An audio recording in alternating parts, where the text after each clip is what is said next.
Just setting up our live stream and letting all of our hosts in. We'll get going in just a couple minutes.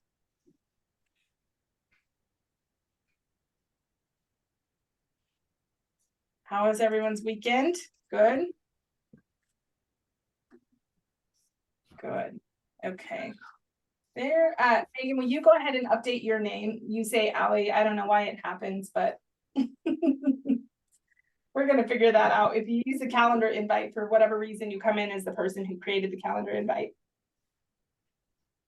So we'll get Megan set up. Tina, you're in, remind me your market. Baltimore, Maryland. Baltimore, got it. I want you to know I got yours right for a referral the other day, and some of my girls that have been with me for like 10 years were like, how did you do that? Like, you still can't get us in Florida. It's just because I was fresh in your mind from like that Monday. Right? Okay, all right. So there's Erin. Erin, will you update your name, friend, so we have you? Okay, how do you do that? I need to do mine too. Because it's on my phone, so I don't know how to do it. On your, yeah, sorry, Randy, you do that. Explain it. That's okay. Erin, I'm doing yours now, but you have to tell me how to spell your last name. Etheridge, Ethridge. Megan, oh, you got it, Megan. Got it. Hey, through us all together. We will get this all together. Okay. All right. Well, we are ready to kick off, and I'm going to take us live in just a second.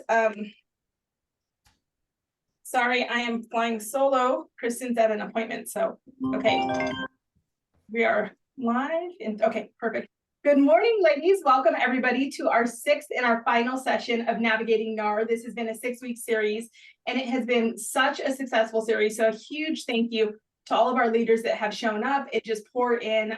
The reviews and the emails and the messages that we've been getting from everybody have been like, this was such a pivotal help in just navigating this, and we're hearing success stories from what everybody's learning. So I'm so excited to introduce our leaders for our final week, which is going to be Tina out of Baltimore, and Megan out of Ohio, and Erin out of Arizona. So ladies, I'm gonna let you kick it off, but yeah, it's our final week. So everybody should be settled in, I think, at this point, right? Like the norm is here. We're all functioning. Hopefully we've all experienced it. So yeah, I'd love to hear how you guys are feeling now that the dust is settling. Tina, do you want to kick us off?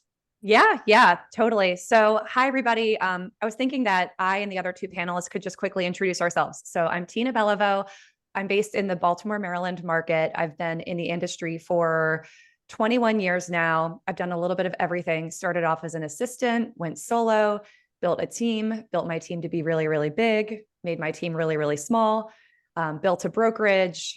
I help a lot of agents with all aspects of their businesses. So one thing I enjoy about these conversations is like all the different angles and perspectives that we can come at this with. So that's one of the things I'm coming in here today wanting to talk about. And I would love for the other two panelists to introduce themselves. But before they jump to that, I just wanted to kind of plant a seed for everybody who's watching this. This is our 6th and final week. I've been lucky enough to be on most of these. And I said to the panelists on our group text last week afterwards, a lot of Zooms can be very slow and boring. And these Zooms have been so valuable, such a great use of time. I've walked away with such an expanded mindset. One of those things that I definitely want to share with you today. And this is kind of our final chance, not forever, but in this series to get questions answered. So we're all going to have some things that we came thinking about that we wanted to share, but I just wanted to open up the chat box for questions early on so that we can kind of make as much time as possible to get in whatever questions, topics, thoughts that are on any of your minds. So in the chat box, drop any questions. And then if you can also introduce yourself, your name, your market area, and maybe how long you've been doing this, just for context. I think it's nice to see who's here and how long they've been doing this, just to kind of tailor our conversations around that. So that's my intro. Erin, do you want to go next? Sure. Erin Etheridge. I'm in Chandler, Arizona, in the Phoenix metro area. And this is my 25th year selling real estate. I can't imagine doing anything else. I absolutely love still working with buyers and sellers, but I really feel strongly now that I love training other agents, to really do it the right way and run it like a business.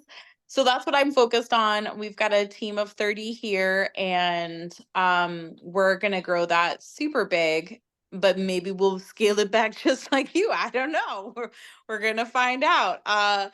But that's what I'm up to here in my market. Thank you so much. And Megan, do you want to say hello? Yes. My name's Megan Bell. I'm actually in Columbus, kind of outside of Columbus, Ohio. I've actually been licensed since 93, but I've been selling full-time for 15 years.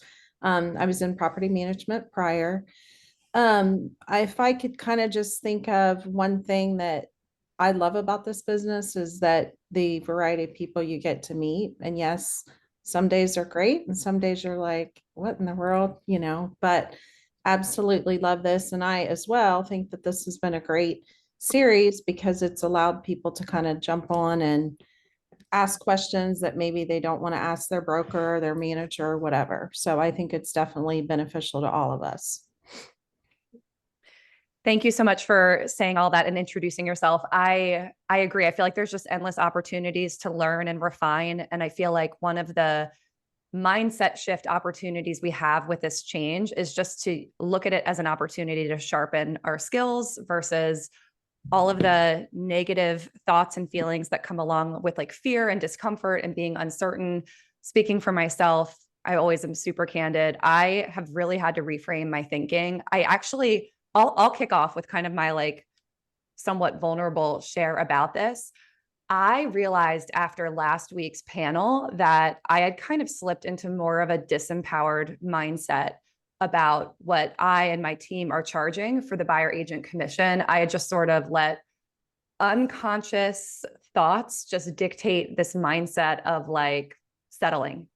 And one of the things that I loved hearing, and we need to be careful about using like concrete numbers and all of that. But one of the things that I identified from hearing from Rachel, and if any of you were here before, you've kind of heard how much she and her team are charging on the buyer agency compensation. Like I was in a somewhat different frame of mind of a little bit of like, take what we can get. I spent a lot of time as these changes were coming, like researching the consumer mindset and like seeing what was being said in Facebook groups and reading comments on like national news articles. And I feel like that was helpful for me to see some of the scope of what consumers are thinking out there, but it also like infiltrated me feeling like, oh, maybe we've just been overpaid all along, right? So all that being said, after hearing what Rachel is up to with her 4 bananas in her buyer agency agreements, the big takeaway that I had was, and by the way, I've been charging 3.5 bananas on our listing side for over a decade. And I walked away going, why in the world would I consider our buyer services to be less expensive when it is so much more time intensive? And not just more time intensive, but the most valuable time. Like, I think, yes, you can have systems and team members and kind of limit the night and weekend and 7-day a week availability of real estate. But in my journey of working very hard to optimize that over the years, you can only optimize that to a certain degree, at least if you want to be, pretty reachable and give people that experience where they feel like you're on top of it. They're not wondering where you are and waiting long periods on a regular basis. So I was just like, wow, I just kind of slapped myself in the best possible way of it's worth more. It's worth more than the listing side. If people want it the way I do it and the way my team does it and the way I'm sure many of you do it. So I just kind of want to drop that there. I don't know if either of the panelists want to speak to that along with me, but that's my like kind of hate to admit it, but that's where my mind was most recently. I'll jump in. Yes, go ahead. Oh, okay. I'll jump in. Same thing. I had thought to myself, and actually my husband is somebody that watches the news all the time and I don't. And he, for several months, oh my God, are you going to make less money? Well, what are you going to do? And I'm like, I'm not even worried about it. Well, then all this came out and everything. And I was like, oh, well, crap, maybe we are going to make less money or whatever. But one thing that I've always done is anybody that's a repeat client, and that's now is, I would say 95% of my business. I just like clockwork have always been like, oh, okay, you bought and sold Main Street. I'm going to list it for 5%. And I've never like even tried to say like 6% to those people. But most recently, I'm like, why am I doing this? Like, they're, whoops. I have thought they're not asking me for a discount. So why am I just doing it? And so now when I've met with people, I actually have a couple listings coming up this week. And I just said, went through the whole, and there's seller side, but I just went through and I'm like, here's what I charge. Here, if you would have to pay a buyer's agent, this is negotiable. And I swear it's nothing. They were like, oh, okay, good. Well, what do we need to do? And I'm like, this has been my fault because I've kind of been shortchanging myself or whatever. So I feel like if you don't ask, you don't know. And, there still may be those people that challenge you or whatever, but I think we all can kind of prepare ourselves in advance.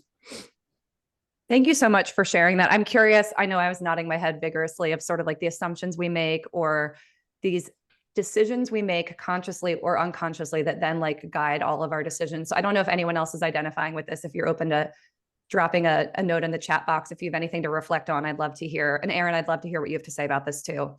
Yeah, I think my team was in that mindset. I've always charged a lot on both buyers and sellers, right? But um I think one of the things that my team is still wrapping their mind around is that they don't want to go meet with somebody until they are ready to go see property. And I again will say that I think that that's the wrong move. I think that there's still a speed to lead to meet someone to coffee, to, explain a buyer process over Zoom, just whatever that meeting is, right? Like we almost forgot that like now we have to have something signed. I got it, but that still doesn't mean that like people want to buy from people that they know, like, and trust, right? So we still have to put in the legwork of like actually trying to meet them and explaining the process and really becoming their advocate beforehand.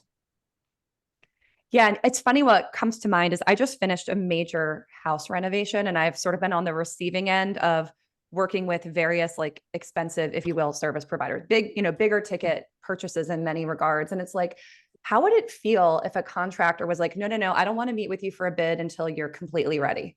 Like, I don't want that. Like, people want the respect of like planning ahead, of having the meeting before you're ready to see the house tomorrow. The people who like to feel prepared, the people who like to feel like they're not just a number. They're not just, a money grab.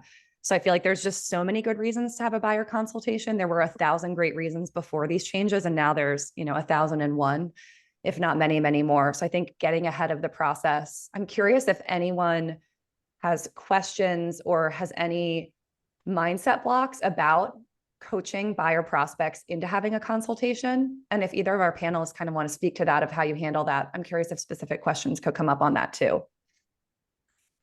I think for me personally, it's almost harder to have those consultations with somebody that you've worked with before. If it's a brand new, I had a lender last week send a brand new buyer and I met him, sat down with him, explained the process. So it's almost like he has not known any different. So he was like, oh, okay, cool. So I could have to pay a certain percentage. And I almost, in my head, it's easier to do that than it is to talk to somebody that you've worked with 3 or 4 times and be like, oh yeah, it's changed now and this is why. But I don't know if anyone else feels that way, but I feel like that's kind of where I struggle maybe. Yeah. And I feel like the longer that it goes on though, I feel like the less conversations that we're having to have. Like this is now like the new norm kind of a thing. Um I don't even know if they remember or like 5 years, 7 years, whenever you last sold them a house. Like I don't even know if they would remember who paid what. And we just really talk to our team about that. It's your closing costs, your cash to close, like what you're bringing to the closing table, rather than what they're responsible for, you know? That's actually kind of, so you're basically saying there could be a chance that you're paying X in your cash to close. Yeah, so it's, hey, this is your cash to your total cash to close. So we actually talk with their lender and everything ahead of time, and we get the total number, and then we say, hey, listen, right now you are going to need to have 17,800 cash to close. But what I'm going to do, part of my value is that I'm going to get the seller to pay for at least 3% of this, or whatever, 3 bananas or Okay. whatever. Uh-huh. And, you know, most of the time they do. Is there a chance that they could say no? Yes, but that's not typical, right? hmm Yeah, One just other thought because, I want, oh, go ahead. no, just because, like, I think Mindy Jones and Rachel had also said the same thing, is just that, like, lenders and escrow officers, like, their pay hasn't been negotiable. It's just ours now all of the sudden, right? So we're doing ourselves and everybody else in the transaction a disservice by keeping it separated, and we should be having it, this is your total cash to close. Yeah, I'll I just agree. jump I in. feel like one of the things that has been an awakening for me is like, it's been in my process to do thorough buyer consultations for like 14 years now.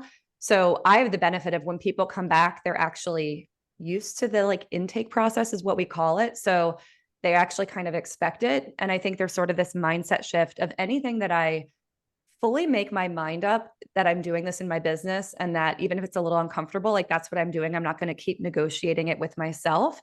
When I have that level of clarity, I find that when I say to, you know, a prospect, hey, like the next step is we're going to have a call or a meeting. We've actually been doing a lot of our consultations, not in person post COVID. People seem to love it. So that's actually been a very different shift that I thought would switch back, and it hasn't for us. But I just say, and by the way, like you might remember this form you filled out a long time ago. I'm going to send it to you again. This way, our meeting is valuable. We can really get right to the heart of things.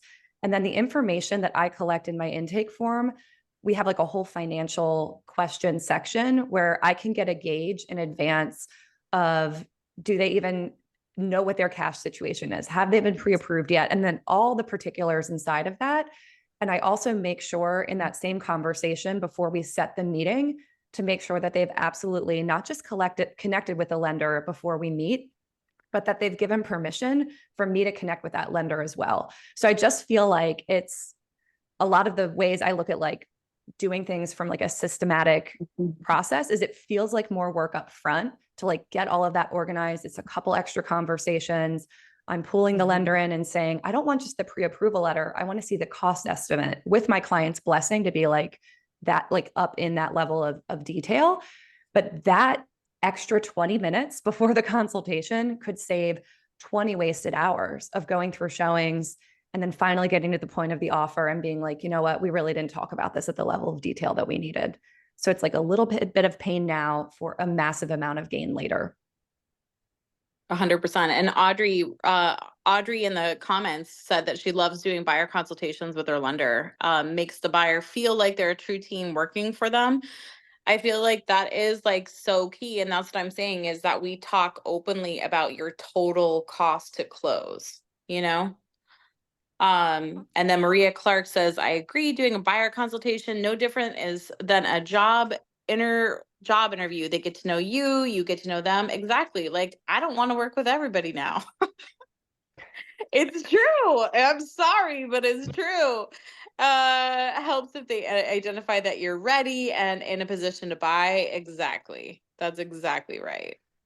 Yeah, I'm not big on like making sort of like power moves where it feels like I'm not on the same team as a prospect. But I will say, along the lines of what you just said, Erin, like I make it clear in my forms that it's a mutual interview at the buyer consultation and the listing consultation. Like I want to make sure that I'm the right fit for you, that you're the kind of client I serve, that we're aligned on expectations. And for me, that was like one of the billion mindset shifts of just like iterating this over the years of turning the power dynamic a little bit. I have people ask all the time, like, would you list my house? Are we, you know, the right price point for you? Would you take us on? And that's just because I've built my confidence level.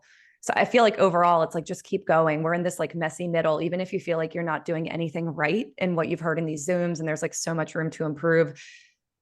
the most important thing you can do in real estate is not quit and stay in the right rooms and keep evolving your mindset, because I was a completely different person when I started in the business.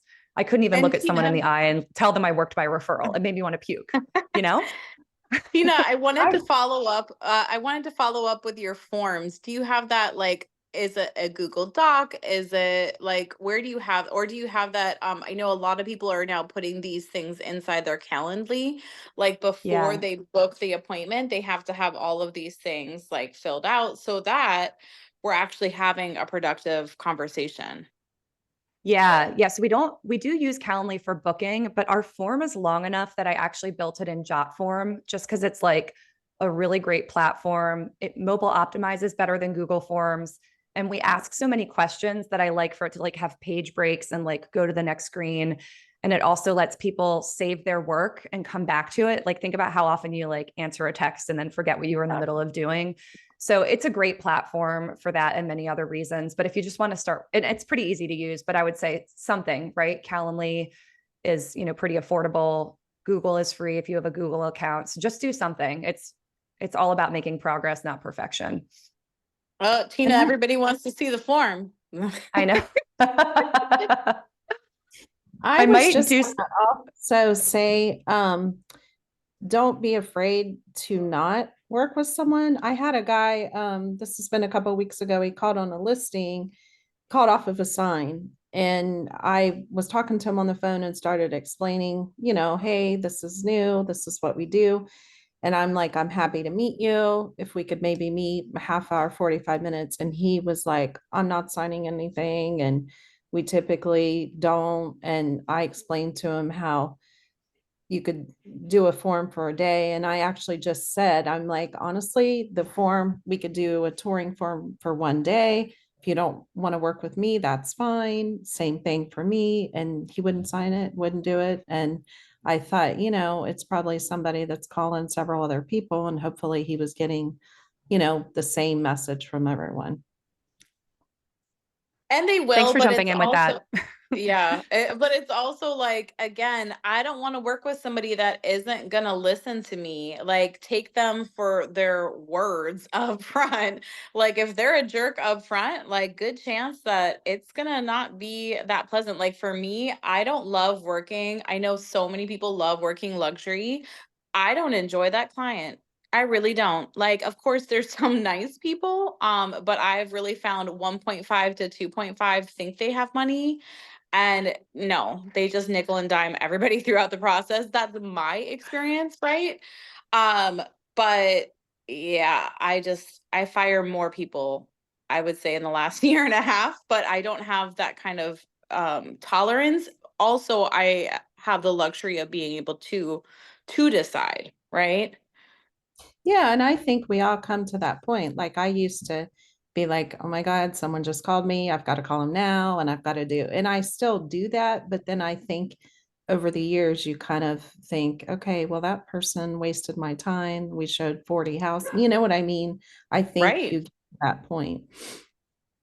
Right. And What that's comes what to mind as happens. you share everything is like, I feel like it's all these mindset shifts, right? Similar to you, Megan, like when I got in the business, I would work with basically anyone. And it took too long for me to be like, I really need to start declining people who aren't like, I call them the coachable clients, like people who fight every bit. And but it takes a fair amount of like empowerment and confidence to do that. I think when you are at a point in your business where you've built the right systems and you've built a strong database or any other lead generation method, if you're not like super sphere based, and you know that more business is always going to flow. Like I'm at a point where I have so many years of proof that like the business always comes, right? Even if there are those terrible lulls, I know that that's usually right before the storm starts. And it probably means I just need to schedule a vacation. If you know, you know.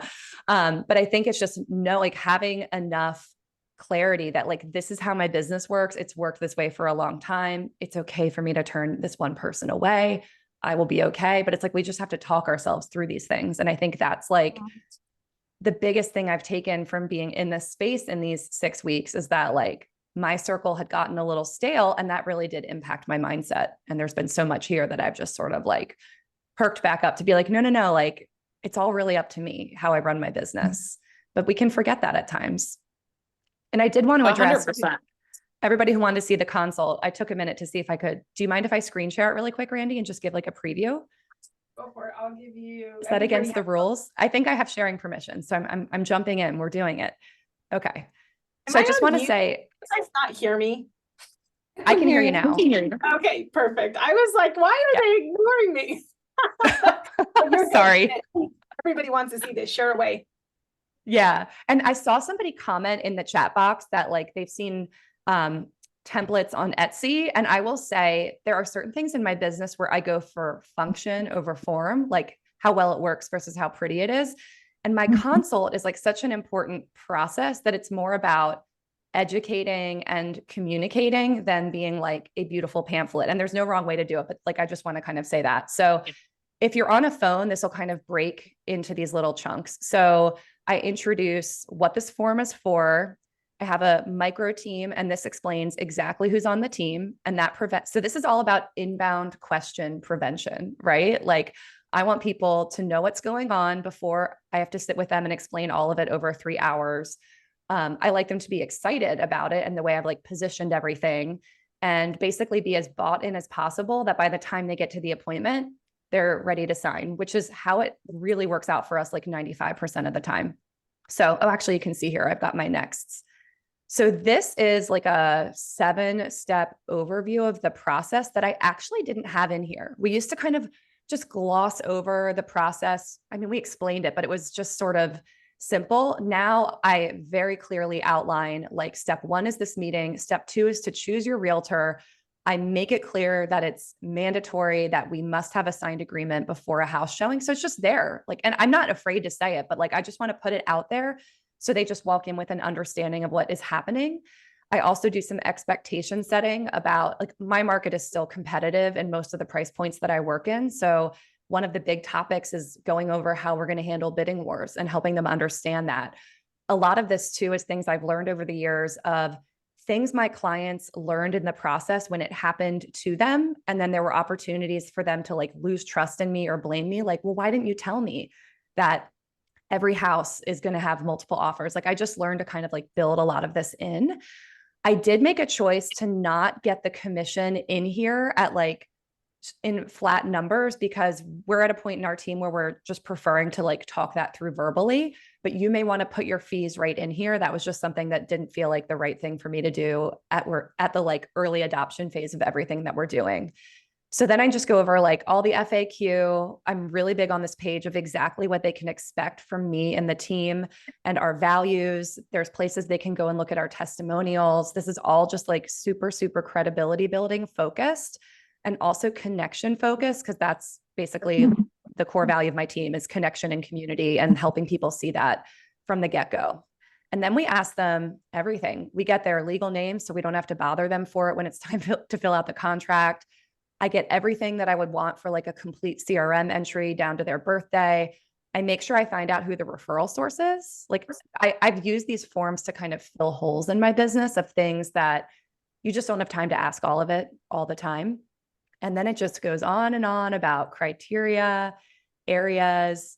You may prefer to do something much shorter. I have found that our clients, the kind of people that are used to working with me and tend to refer me, they like this level of thoroughness. It's you kind of love it or hate it. So you may want to take something like this and make it way, way shorter. And at the end, we check, are you interviewing other agents? Where are you using to shop for properties? There's all those typical things that people tend to ask. We even find out at the end if they want referrals to any other vendors. And then we take all of this and come to the meeting totally prepared, knowing what their hot buttons are, knowing if they were like, don't know for many of the questions, that just kind of tells you I'm going to need to budget more time. I'm going to explain a lot. We're going to ask a lot more probing questions. So I can't recommend a thorough consult more highly. And I'll stop talking. Does anyone have questions or thoughts about any of that? We actually had a question online that I think is a really good one, and they wanted to know what you ladies are doing around open houses. Have those systems changed, those processes? They kind of wanted to hear about those. My open houses, I really haven't changed. But typically at my open houses, as soon as somebody comes in, I start talking to them about where they live, how did they see that we were having an open house? I have everybody sign in. But I haven't really changed as far as like processes because at an open, maybe it's different other places, but in Ohio, you don't have to have them fill out a form and stuff. Yeah, I think that's the same for us. Tina, is that the same for you and Aaron? You too? Yeah, nothing's Yeah. really changed. That's why I sort of stared blankly at the question. Luckily, that's been Yeah. smooth for us. Nothing's changed. Like when we sit in an open house, and I feel like this is sometimes, I think this is also why realtors kind of got a bad rap too, is our job is literally to sell the house that we're in. Now, you and I know that the chances of us selling that exact home is, slim to none. It's like 1 out of 15 or 20 people that come in that is going to be the right house for.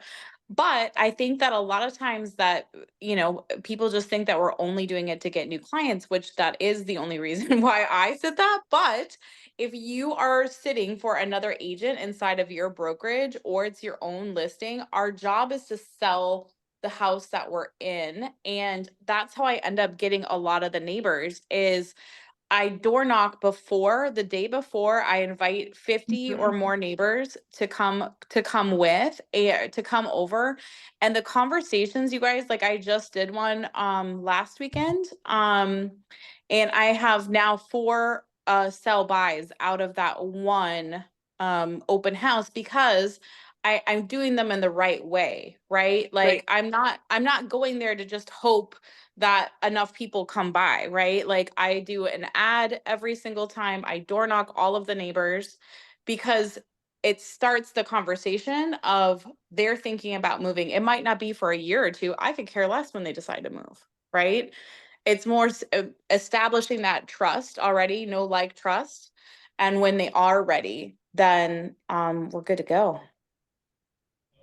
Yeah. Aaron, that's well, I so was just- inspirational. Can I just cut in? When you say you invite 50 neighbors, is it always through door knocking or do you have any life hacks to make it even easier? I actually prefer, like I sold books door to door in college, cancer insurance, like during the crash, like I prefer the door knock. And the reason why I do is because I don't want it to just be like, do I bring tape and also like hang it on the door of anybody that I miss? Yes. But again, we keep trying to avoid conversations. Like when my team is making phone calls, it's almost like they're like, ring, ring, hurry up and like not want to talk to somebody. I'm like, the whole point is to have that conversation. And so when they answer the door, I'm like, I'm not selling anything, at least not yet. Like wanted to invite you over. I wanted to invite you over. One of your neighbors right around the corner here. I don't know if you saw Cindy and Rob were selling their house. They're like, oh my gosh, I didn't know that. And then they come over, they tell their friends and family about it. And if you're going to take the time to sit open houses, like, please make sure to like make it be worthwhile, Yeah, I will would say for anyone that's terrified of door knocking, Randy, sorry, I'll let you get a word in, I promise. That's okay. Like you don't have to. No, I'm sorry, like Zoom awkward today. One of the things that I did at my like peak productivity when I don't actually personally work with buyers and sellers anymore. I'm like totally focused on coaching, but my team member does. But what worked so well for me was if I had enough lead time, I would do a neighbors only open house preview on a weeknight. In my like dream world, if I can, sometimes houses just need to list on a certain day, but in our market, it works really well to list, go active Thursday, and then have all the showings Friday through Sunday, close your offers. So what I would often do is do a neighbor only preview on Wednesday or Thursday night. And I would use Nextdoor or Facebook to invite all the neighbors because oftentimes it's just too long to do postcards and I'm not a door knocker. And that was so effective. I would either sometimes just do an hour because just have everybody come in one burst. And one thing we would do is explain to our client, like, we're going to bring maximum exposure. All of the neighbors are the best people to refer potential buyers to their own neighborhood. So would you be comfortable with me doing this? And then B, if I wasn't in the Facebook group or the Nextdoor network to market to the neighbors, I would just give them a copy and paste chunk of text. And then they would do that. They loved it. They loved that I was using social media. They loved that I was doing something that nobody else was doing. I show up, have a lender bring the wine and cheese, easiest hour of your life, have some sort of lead capture to get everybody's contact info into like HomeBot or your CRM. Like, I think that's the other big thing you can miss with an open house is not having a compelling reason for people to sign in or scan something. So that's kind of my hot tip on that. And now, Randy, it's all you. No, I was just going to add in kind of an echo what Erin was saying, which is really like, I have agents tell me all the time, well, the open house isn't successful. Well, you waited for the day of the open house for the open house to be successful, right? So those were unrealistic expectations.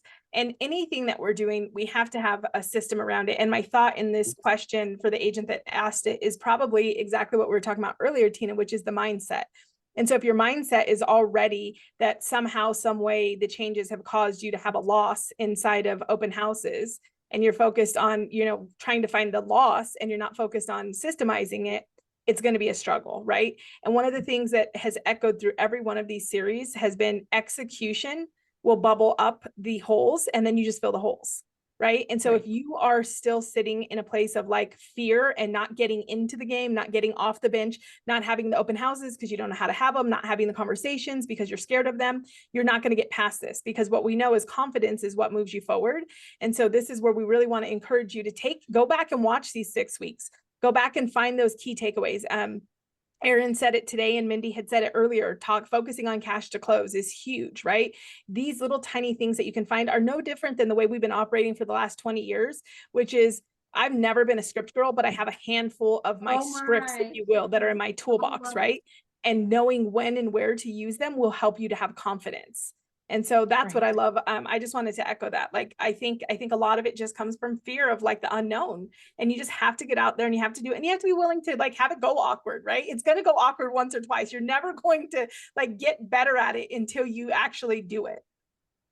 But I also would also reiterate, Randy, is that like not all of my open houses are wins, right? Like it's just the it's all of the activities lead to deals, and we just focus so heavy on conversations because the vast majority of people aren't looking to buy or sell right now. And unfortunately, realtors get so focused on the A buyers or A sellers that are looking to buy or sell 30 to 60 days, where we really need to have the B buyers, the C, like past that. We really need to have campaigns and plans for all of these people, and just to be in front of them at the right time when they're ready. So not all of them are amazing. Like I still have open houses that nobody comes into, or that I ran an ad and invited all these neighbors and nobody came. Like it's still okay, because you know what? Those neighbors also saw me doing the work, and like if I'm going to continue marketing in that neighborhood, then they're going to keep seeing my name and know that I'm actually out there pounding that pavement. But it goes back, Erin, to the fact that you're intentionally doing it with a system. And so that's 100% right with anything in our business. We're not always going to have success in every single thing. The problem with a lot of us with agents, and I want to say this as encouragement to the agent that's like wanting to do the open house, but feels like maybe NAR, the NAR changes have changed it. You have to consistently show up and do something in a systemized process. You can't do one-offs and expect success in this business. So if you're having an open house, like, one here, one there, and you're doing them unintentional, like you're not going to see the success. And so it is about doing it continually. And so, you're having the compounding effect of brand exposure and all the other things that go along with it. Even when and Erin, you also understand like, oh, I still have a win, right? Like how many agents unfortunately have the mindset of like, nobody came in, I just made a TikTok video, it sucked, the open house sucked. And they don't realize, no, wait a minute, just the brand exposure alone in my desired market, was a win. But I'm also a smidgy of a psychopath because let's see, just a smidgy, you guys, not even a full psychopath. It's just a smidgy. Because I will legit track down all of these buyers and sellers either through batch leads, the white pages. Like I really don't care if I didn't get their full address or email, or they're like, oh yeah, I'm like, oh, are you in this neighborhood or the one over? Are you over here on Nelson Street? They're like, oh yeah, I'm on the corner of blah blah blah. I look them up. The psychopaths unite. Thank you, Tina. I will look them up on our tax place. I will find out their names. Then I put them into batch leads or white pages, get their phone number, get their email address, and I add them into my CRM. And then I tag them with that open house. So I am not going to some open house just to hang out and go chillax and make a video, and like that's not ever gonna be me. No. Well, Okay, I that's why have a quick open house story. This Let's will hear be it. quick, Randy. No, you're good. We have time. This is how, that's how I built my business. I would do an open house every other weekend or every weekend. After the open house, I would follow up with people until they were like, okay, we've bought something, or we hate you, or whatever it was. But Mm-hmm. one thing that I consistently, and I still do this today, is if I meet someone at an open house and I live on Winchester Road, I'll be like, hey, yeah, I always find out if there's any other houses for sale in that area. I'm super casual. I will say, you know, we're open till 4, but I saw that there's another open house. I'm kind of anxious to see how that one goes. So I like tell people about other houses and stuff. Well, then typically I'll wait and do it like Monday afternoon or Tuesday. I'll say, hey, you were at Winchester Road. Did you get a chance to check out 123 Main Street or whatever it was? And then I continue to say, hey, I know you didn't like Winchester Road, but I saw this one. It's 5 minutes from the open house I did, just texting in case you're interested. And I swear that has gotten more people because they're like, oh, okay, yeah, thanks. Hey, thanks for thinking of us and stuff. So I still do that consistently. Like if I show somebody and can't, they don't, it's obvious they don't like it, or they've said, hey, I want a ranch. And if something comes up, I'll just text it to them. And it's so funny because people will be like, oh my gosh, yes, thanks for thinking of me. And you're like, no, I'm really trying to get you to buy a house. But I also think that people's open house, like when they're working open houses, I first and foremost, I super hate the sign-in sheets. Everybody can feel one way or another. Like I even have one that goes directly into follow up boss. Got it. It's okay, right? Like for me, I want to find out some of their needs and everything, and I'm always going to text them something of value. So I will have already saved like comps for that neighborhood and then get them set up on that, right? Of like, hey, like yeah, I specialize in Castile. Are you one of the neighbors that always wants to know what's going on specifically in this neighborhood? Like, why don't I send you this one and then I'll just keep you on that, you know? And I just text it over to them or email it over to them, and they love that. I'm providing something of value, exactly like what Megan just said of like, it's normal if they don't like something, right? And then we give up after the first or second time of following up with somebody, where really it takes 12 to 14 now, 12 to 14 days, or tries, I should say. I feel like there's so much wisdom going around. One thing I wanted to underscore in what I heard was said a while ago by Erin is a mindset that took me a while to embrace in my business, which is that I need to be attached to the activities, not the results. And I think just as human beings, it's just so natural to want the results.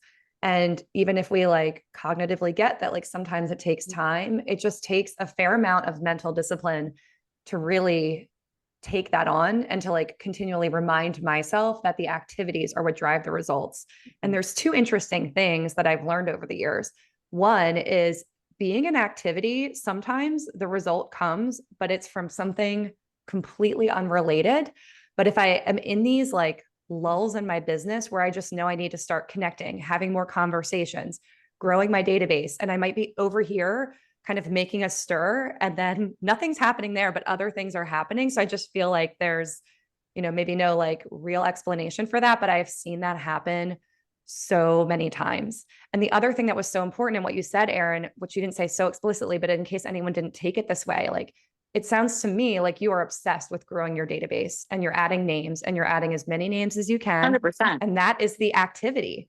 That is the activity that drives everything else. And you're also adding in the quality of hopefully making a good connection and making sure that you actually follow up and add some value, which like that's next level. Like the first thing is just to get used to tracking how many people even get into your database every week.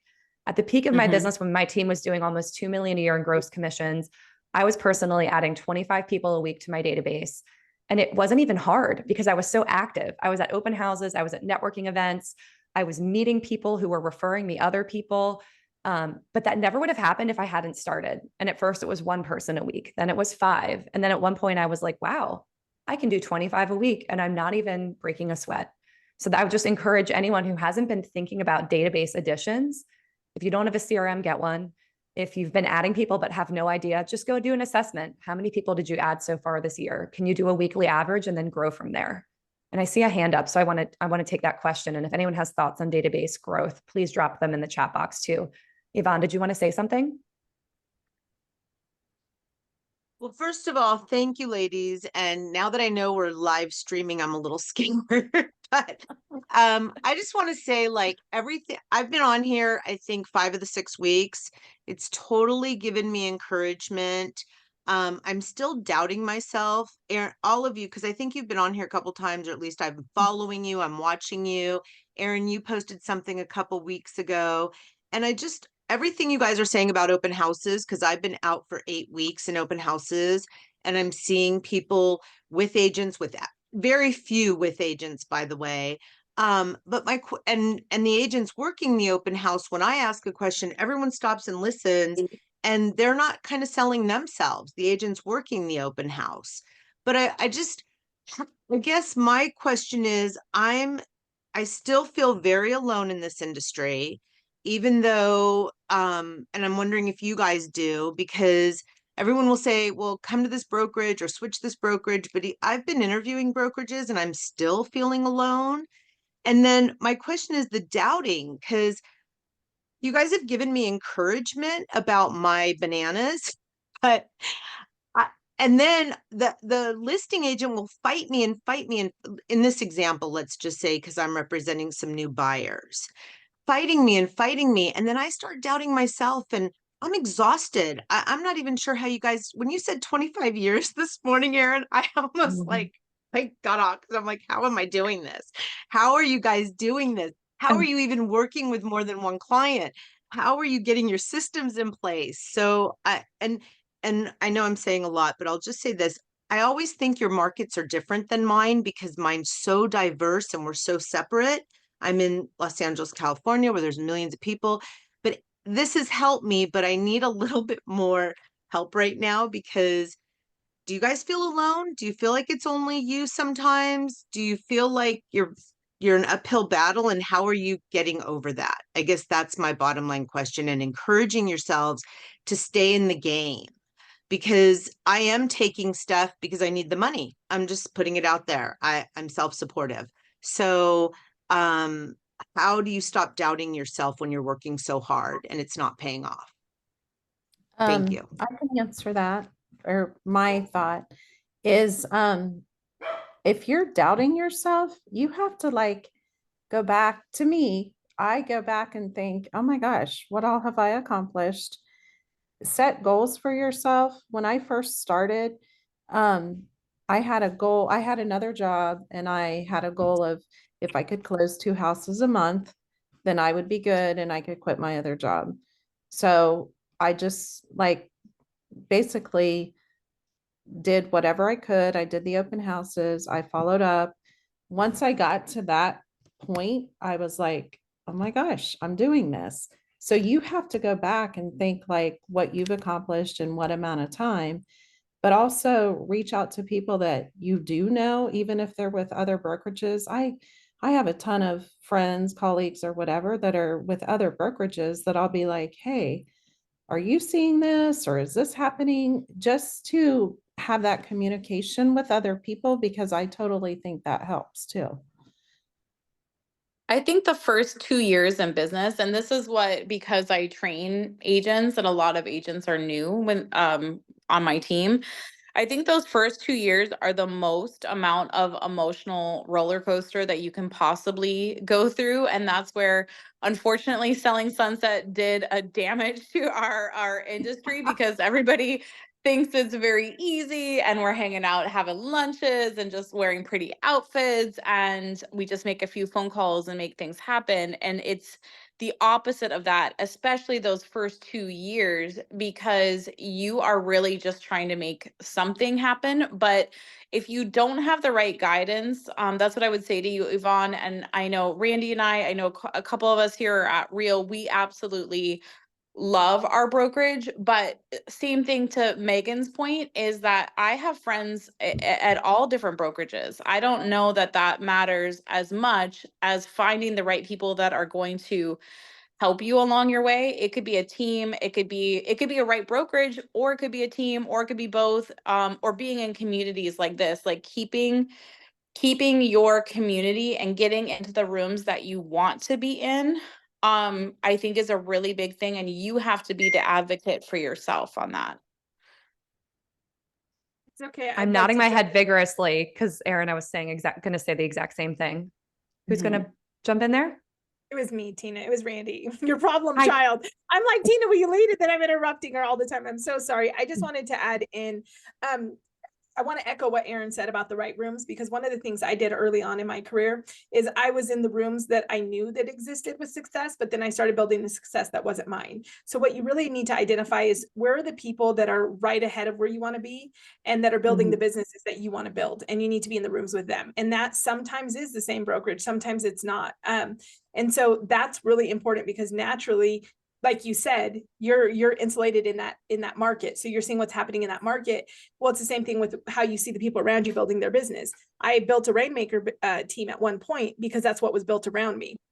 And in actuality, I didn't want a Rainmaker team. And so you've got to get in the right rooms so that you get exposed to the right models so that you build the right thing. So find the person that is, you're like, dang, I want that. I want that amount of days off, or I want that amount of passion, or I want that income, whatever it is for you. There is no right or wrong. And then align with that person and whatever that looks like. Yeah, and Tina just said exactly what I did. So I just left a brokerage. I was there for I think 3 or 4 years, and it was very segmented, meaning like I couldn't go to something that somebody else's group was doing, even though I was at the same brokerage. And I legit, you guys, did not take no for an answer. I legit showed up at their functions. I'm like, oh, it's in Montana. Guess I'm booking a flight. Like, and then what are they going to do once your face is just there? Like, they just let you in. Like, you really have to advocate for yourself and just get to where you need to be with the right people. And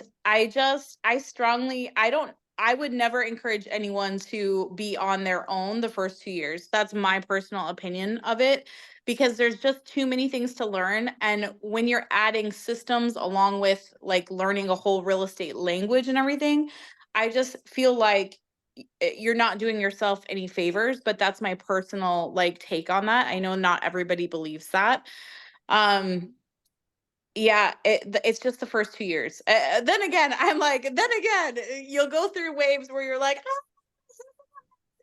loves me, and you're selling things left and right. And then there'll be a couple months where you're like, what happened? And I'm the worst and no one loves me. Like the roller coaster doesn't ever fully go away, but it's those first 2 years that are you just have to really, really push through it. Yeah, like I'm here because I forced my way into Kristen interviewing me on her podcast. I like followed up and I was like, I want to be friends with you, which I feel like it takes vulnerability to do that. I just met up with someone this weekend in Charleston who's a fellow agent, and I just admired what she did so much. And I was like, this is a little weird, but I've been watching you for a long time. I love what you do. You know, let's get to know each other. And now we have this like great friendship. So it's a muscle, and it just gets easier the more we practice. And I have an eye on the time. I just want to say we had like 5 minutes left. We're at the end of this like 6-week process. And I would just encourage, if anyone has a main takeaway, a mindset shift, or like any sort of aha that you would want to drop in the chat box here or on Facebook, I was thinking it would be kind of neat if we could take a minute to create a list of all the takeaways. And while I give people a chance to type, one of the things that I want to leave you with, and maybe the panelists have something else, is I feel like working by referral is the ultimate life hack to making it easier to not have to be a really strong salesperson, which might sound weird to say, but like when you work with people who already know, like, and trust you, there are less objections. There's Mhm. just way more rapport to tap into. Ultimately, you know, we all need to build our skill sets and get good at articulating our value and walking through tough negotiations and all the different iterations. But if you feel that you have a sphere that you haven't tapped into as well as you could, or you really need to grow your sphere, that is the shortcut that feels like a long cut at first, because it goes back into that like activity thing that has a payoff way, way later. But I am not super salesy. I have like an assertive side, but I also have felt very wrapped up at times of like not coming across a certain way and wanting to be liked and wanting to be on good terms with people kind of everywhere I go at all times. So for me, like leaning into a referral based and relationship based business model has given me time to grow into the level of confidence that you see today. And early on, I was able to earn that business just through relationships. And so I feel like if this is feeling so intimidating to you to have these NAR change conversations, take a closer look at your sphere. So I'm going to pause and see if the panelists want to add their life hack or parting thought while we let the chat box build a little bit more. I will just say that one thing that I think has helped me is be yourself. Don't try to be somebody else. Be intentional, because it shows. And the more that you kind of take care of people and follow up, a big part of my business has always been follow up. I feel like it pays off totally. And you don't have to go out and recreate the wheel. You just have to create what works best for you. And I think that about you, Yvonne. You have to pick 3 things that you're comfortable with and think, I'm going to do this. I'm going to start it for the next 90 days. One of them may not work. And then you're like, okay, that's not me, and find something else. I'm trying to find in my notes here. I think what would also help you, I'm trying to drop this 100-point week in the chat here. I'm really trying to find it. It's your schedule, as well as I honestly just think schedule is just coming down to how many conversations you're having a week. Prior to NAR, we focused on having 50 conversations a week. And now you really have to have close to 100 conversations a week. And I think that sometimes people kind of get like, oh my gosh, that's so many people. Like, it's really not that many people when you're calling past, like one day you call past clients A through L, the next day you call blah, blah, blah, or even just hanging out with your friends and being intentional with hanging out with them. Like, it's not just like when you go out to coffee with them, you're going to ask about what's going on in their life. They're going to ask you what's going on in your life. And then you're going to tell them that, oh my gosh, I'm like crushing it in real estate, or I have paired up with these ladies, whatever it is, right? And then you ask them of like, I'm looking for 3 families that I can help by the end of the year, or whatever that is. Like, who do you know that I should talk to that it just had a baby, or or somebody that is possibly going through a divorce that I should reach out and make sure that they're taken care of, you know? I think it's just conversations, but I'm going to try and find this 100-point week where you're just kind of tracking, like you're tracking things that would help get you to the 100 points, but it's not like having a set schedule, even though I believe in a set schedule. Yeah, I love the 100-point week, because life gets busy as moms, and so it's a way to know you're winning even when the chaos hits. So I love that. Well, ladies, thank you so much. Tina, Erin, Megan just jumped off, but you guys have been absolutely amazing. I see these takeaways, Tina, really quick. Do you want to read a couple of them as we wrap up? Yeah, I was going to say, I know everyone needs to go, but just really quick, I want to highlight, things like systems, like having cash to close clear, using a net sheet, but so much mindset, not settling, being confident. People who are like, I really want to lean into relationships. I want to lean into referrals. Like, yes, that's like a typical tactic in our business. But I think when there's clarity, I can just, like I was saying earlier, like just move forward, stop questioning, stop debating, just make the decision and get into action. A lot of comments about surrounding yourself with the kind of people who you want to emulate, knowing your value, focusing on relationships, and just kudos to everyone who invested time to be here. It's valuable Monday focus time, and we appreciate it. Thank you all so much. Thank you guys. Go crush it. Bye, guys. Yes. Thank you. Bye, guys.